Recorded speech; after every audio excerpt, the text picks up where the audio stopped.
What is the role of genetic testing of embryos in IVF to improve success rate? Pre-implantation genetic testing is of three types. The first type and the most commonly used one is called PGT-A. The PGT stands for pre-implantation genetic testing and A stands for aneuploidy or a chromosome number abnormality. So women above 38 years who are undergoing IVF usually have a large number of embryos which are chromosomally abnormal. So we need to find out whether the embryos that we are putting in are chromosomally normal. So out of the 100 cell embryo, we will take about 4 or 5 cells and send it for genetic testing, and we'll get to know if the embryo is chromosomally normal. Such an embryo can be transferred in the next cycle. However, this test is an invasive one, and as we are taking cells out from the embryo, there's a 0.01% or 1 in 100 chance that during the removal of these cells from the embryo could get damaged.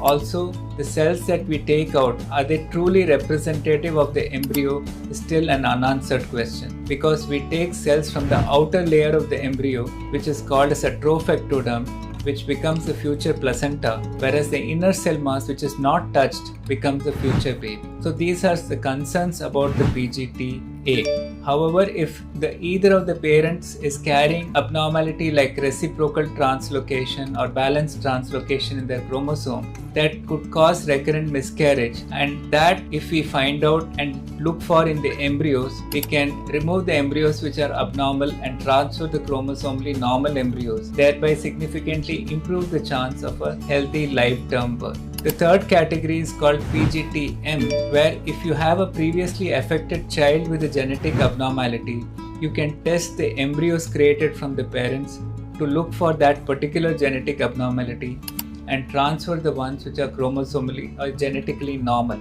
This will greatly help to prevent the occurrence of the same genetic abnormality to the couple again. So the three tests are PGT-A to look for chromosome number abnormality, PGT-SR to look for structural rearrangement, and PGT-M to look for genetic mutations.